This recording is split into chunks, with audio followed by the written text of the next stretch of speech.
Donald লু এবং Peter হাসের সম্মিলিত প্রচেষ্টা আয়োজনেই বাংলাদেশে একটি রাজনৈতিক পট পরিবর্তনের ক্ষেত্র তৈরি হয়েছে। কিভাবে ক্ষেত্রটা তৈরি হলো? আসসালামু আলাইকুম। দেশ এবং দেশের বাইরে থেকে ঠিক এই মুহূর্তে যে আমার এই ভিডিওটি দেখার জন্য ক্লিক করেছেন সকলকে অনুরোধ করব ভিডিওটা না টেনে সম্পূর্ণ ভিডিওটা দেখবেন, কেননা আজকের এই ভিডিওটা খুবই ইম্পর্টেন্ট এবং বর্তমানে বাংলাদেশের যে সর্বশেষ আপডেট ভিডিও রয়েছে সেই ভিডিওটা এখন আমরা দেখব। এবং বর্তমানে বাংলাদেশের রাজনৈতিক অবস্থান খুবই কঠোর থেকে কঠোর অবস্থায় চলে যাচ্ছে। এই বিষয়টা নিয়ে সর্বশেষ যে আপডেট ভিডিও সেই ভিডিওটা এখন আমরা দেখব। তো চলুন সেই মূল ভিডিওটা দেখার আগে সকলের কাছে অনুরোধ করব, যারা এখনও আমার চ্যানেলটা সাবস্ক্রাইব করেন নাই তারা অবশ্যই সাবস্ক্রাইব করে সাথে বেল বাটনটি অন করে দিবেন। তো চলুন সেই মূল ভিডিওটা দেখে আসি, তারপরে বিস্তারিত আলোচনা করি। আশা করি সঙ্গে থাকবেন। আলাইকুম দর্শক, বাংলাদেশে যে একটি সফল গণঅভ্যুত্থানের মধ্য দিয়ে রাজনৈতিক পট পরিবর্তন হলো, এর কৃতিত্ব কি শুধুই মাত্র বৈষম্য বিরোধী ছাত্র আন্দোলন, তাদের নেতৃত্বেই কি ছাত্র জনতার অভ্যুত্থান হলো এবং সেখানে হাসিনা সরকারের পতন ঘটলো? না দর্শক, কূটনৈতিক এবং রাজনৈতিক মহল যে বিশ্লেষণ করছেন এবং যে তথ্যপত্র সামনে আনছেন তাতে তারা মনে করছেন যে এখানে মার্কিন যুক্তরাষ্ট্রের একটি সক্রিয় ভূমিকা আছে এবং সেই ক্ষেত্রে দুজন মানুষ বিশেষ ভূমিকা পালন করেছেন। ঢাকায় দায়িত্ব পালন করেছেন পিটার ডি হাস, আর মার্কিন যুক্তরাষ্ট্রের পররাষ্ট্র দপ্তরে দায়িত্ব পালন করেছেন ডোনাল্ড লু। তিনি দক্ষিণ এশিয়া বিষয়ক সহকারী পররাষ্ট্রমন্ত্রী। ডোনাল্ড লু এবং পিটার হাসের সম্মিলিত প্রচেষ্টা আয়োজনেই বাংলাদেশে একটি রাজনৈতিক পট পরিবর্তনের ক্ষেত্র তৈরি হয়েছে। কিভাবে ক্ষেত্রটা তৈরি হলো? দর্শক খেয়াল করেন, রাজনৈতিক দলগুলো যখন একটি নিরপেক্ষ ভোটের জন্য তুমুল আন্দোলন করেছে, সেই তুমুল আন্দোলনেও কিন্তু পরাভূত হয়নি ক্ষমতাসীনরা।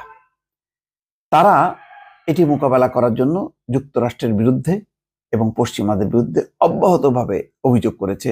সেন্ট মার্টিন দখল করতে চায়, তারা বঙ্গোপসাগরের তেল নিতে চায়, নানা রকম কথাবার্তা বলেছে।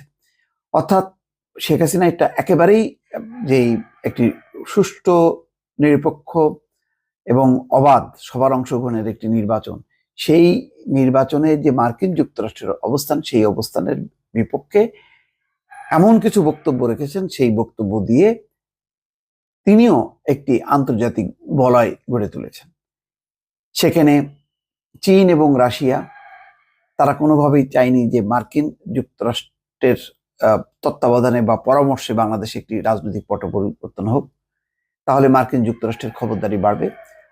অন্যদিকে ভারত একটি গণতান্ত্রিক দেশ হওয়া সত্ত্বেও শুধুমাত্র তাদের আঞ্চলিক স্বার্থের কারণে তারা আবার শেখ হাসিনার সরকারকেও রাখতে চেয়েছে।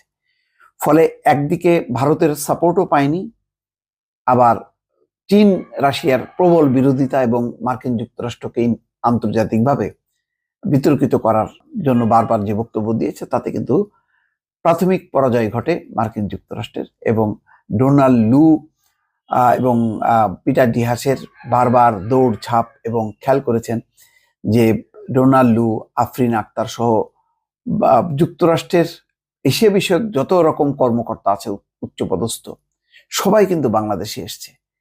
এবং এমনও হয়েছে যে এক মাসে তারা 5 বার সফর করেছে। এবং নির্বাচন পর্যবেক্ষণ কেমন হতে পারে, তারা মানে তাদের যে ক্ষমতাসীন দল ডেমোক্র্যাট এবং রিপাবলিকান পার্টি, তাদের প্রতিনিধি দলও পর্যন্ত পাঠিয়েছে, তারাও পর্যবেক্ষণ করেছে। বাংলাদেশে তারা সকল রাজনৈতিক দলের সঙ্গে দফায় দফায় বৈঠক করেছে। অর্থাৎ এই কাজ করতে যে কিন্তু যুক্তরাষ্ট্রের প্রচুর তাদের নিজস্ব তহবিলও খরচ করেছে তারা। একই সঙ্গে যুক্তরাজ্যও সাপোর্ট দিয়েছে যুক্তরাষ্ট্রের এই প্রচেষ্টাকে, কিন্তু কোনোভাবেই শেখ হাসিনা সরকারকে মানানো যায়নি। বিশেষ করে প্রধানমন্ত্রী অনড় ছিলেন, কেন তিনি জানতেন যে একটি অবাধ নিরপেক্ষ নির্বাচন হলে বা ক্ষমতাসীনদের পরাজয় একেবারেই নিশ্চিত।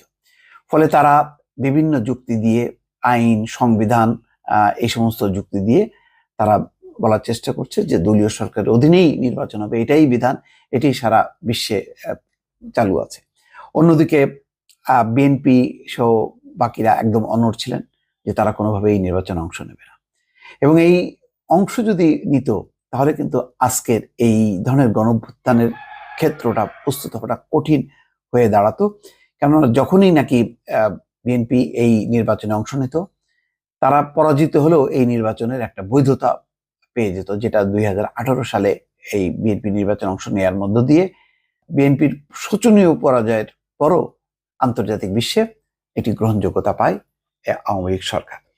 কিন্তু এবার কিন্তু একেবারেই গ্রহণযোগ্যতা পায়নি, এবং আমি ডামি নামক নির্বাচন, একটা অভূতপূর্ব নির্বাচন, যেটি একটা হাস্যকর নির্বাচনে পর্যবেসিত হয়েছে, এবং নির্বাচনের পর তার যে পরিণতি পরিস্থিতি আওয়ামী লীগ সরকার কড়াই গন্ডায় পেয়েছে।